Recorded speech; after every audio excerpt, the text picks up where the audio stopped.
Metal Gear Solid 4 Integral Podcast.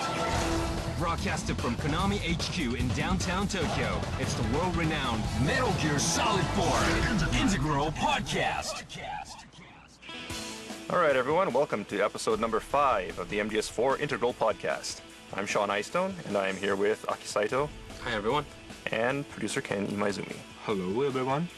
All right, today we're going to tackle the confinement facility. Yes. So just go ahead and load the save, which you should have prepared a couple weeks ago. And as soon as you enter, you'll get a call from Raiden. Just go ahead and listen to that call or skip through it, whatever you want. And you'll find yourself up on a ledge, and you'll have a beautiful view of these salt pans. Do you guys have salt pan in US? Not so common. They have salt mines, but I think not so many salt pans. I'm from Hawaii, and they kind of do a similar thing with the seawater. They kind of, have the tide come in, and they have the seawater trapped in kind of like a pond, and then they let it dry and take the salt off of it. But I'm not sure if they have that in the mainland U.S.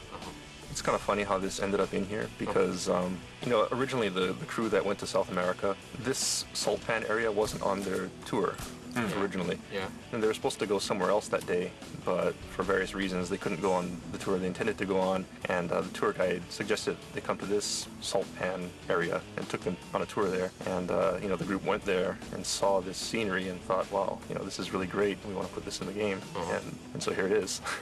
It's really, looks pretty beautiful because, these white thing, the salt thing, it looks so real. Well, at first I didn't know what it was. When I came into the stage, I didn't know what they were because, I was so anxious proceeding forward, actually. But when you take a good view, well, actually, I think a lot of people did, but, traveled around here, up on the salt pans here and there, made you kind of look again, look twice. I mean, at first, I thought they were like kind of huts. Kind of like burrow, kind of like a living underground kind of thing. Well, during elementary school, I had this class where of Native Americans. No, the Incas. Okay. And we kind of clay modeled these houses and huts that was made of mud, and this kind of reminded me. Oh, okay. The house? Yeah, houses and things like that. So I thought it was like that. But actually, it isn't because the height is so. As a house, it's just too small. Right. That's true. Well, one thing about the height, actually, is that when they actually went to these salt pans, they were actually much higher. But when we wanted to put them into the game, they were a little bit too high because it's just too easy to hide. And so the game didn't really hold up. So actually, the height was intentionally lowered a little bit to make you have to kind of crouch and hide as you proceed through the area. But, since you mentioned the Inca thing, actually these salt pans, according to the tour guide, have been around since pre-Inca times. Oh, really? So it is, an old tradition in Peru where, the native people do this. There's like an underwater stream, and they irrigate it into these salt flats. So the water that comes out from underground, of course, is full of salt, and then they let it dry in these pans, and that's where they got their salt from. I see. Well, yeah, it definitely kind of reminded me of that elementary school art class that I had.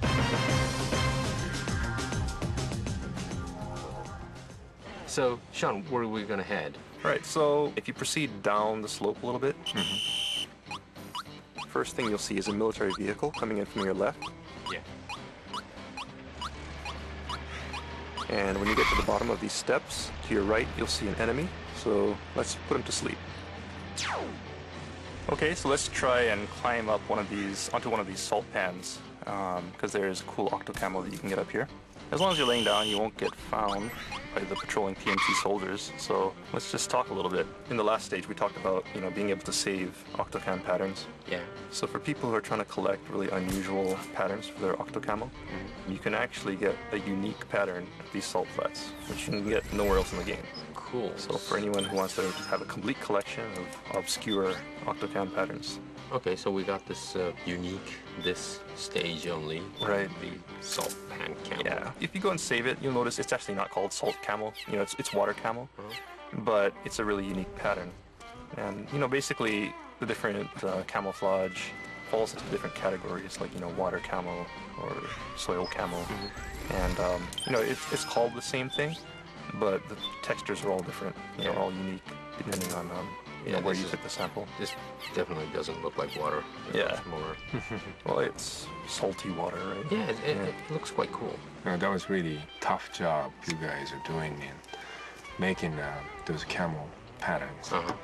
That was really hard because they make the background graphics. You know, they make all kinds of those camel patterns. Took a long time. Yeah, too. and Must be more than dozens of them. oh, 100. I mean, it's a lot. I don't even know how many there are. But new ones would always keep on popping up also because, they're always tweaking the art and, you want to tweak something. Oh, it'd be cooler if it looked like this. But then, of course, as soon as you change it, you got to change the octo camo. Yeah. So. Is it unlimited? You could save how many camouflage patterns? I think we have a maximum number. Yeah, but quite a lot. You could save quite a lot. Yeah, Right? yeah. And then where do we? So we're gonna go to. Where are we heading? Okay, you'll see the road a little bit further down this ledge. And this actually hooks up to the road that you saw earlier. Now, you could take two routes here. When you come down to this road, you could head to the right, which kind of goes, I guess, to the east, like to the northeast. Or you could take the left. If you take the right path, it'll head to the confinement facility, which is a pretty big facility, and there's a lot of battle going on there. So that's more of an action-oriented approach. On the other hand, if you want to take the left path and kind of stick to these salt flats, these salt pans, you can head up to a smaller facility where some POWs are being held and help them escape. And it's kind of a shortcut. So let's head to the left because it's a sneakier route and there's some pretty cool items in that direction. Okay. Let's go. All right. So stick to the top of these salt pans. Don't go down to the road. Just kind of sneak along here in a crouched position. You'll see guys here, so be careful not to draw attention to yourself. If you are spotted, just go ahead and put them to sleep. Okay, so proceed onward. Sticking to the left path. It's kind of a small corridor. Yeah, you'll kind of go. There's like an archway. Yeah.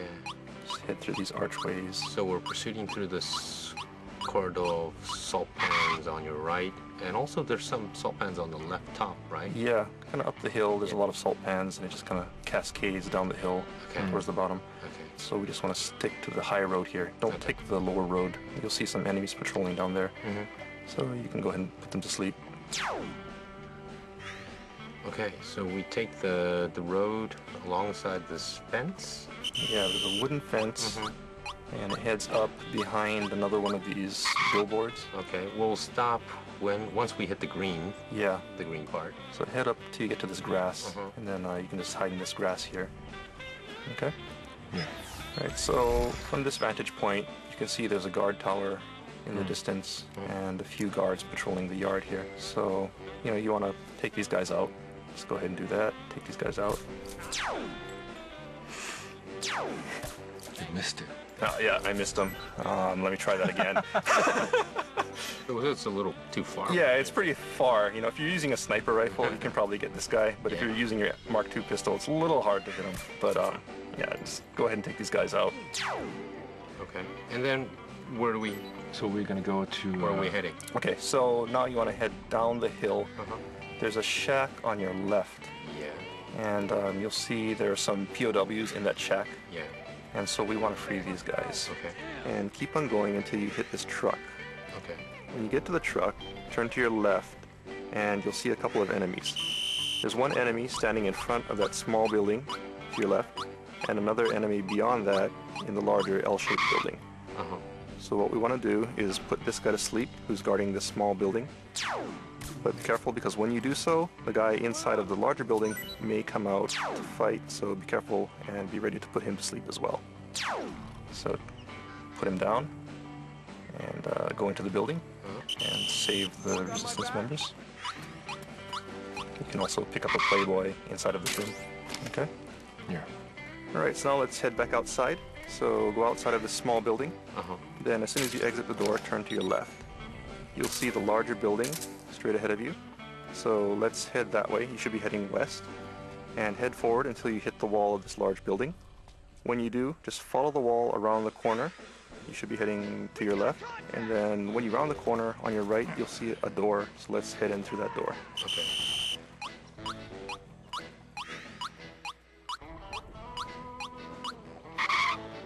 Once you enter the building, you want to just be heading north and go through the door on the north end of this room, and beyond that you'll see another room with a hole in the floor.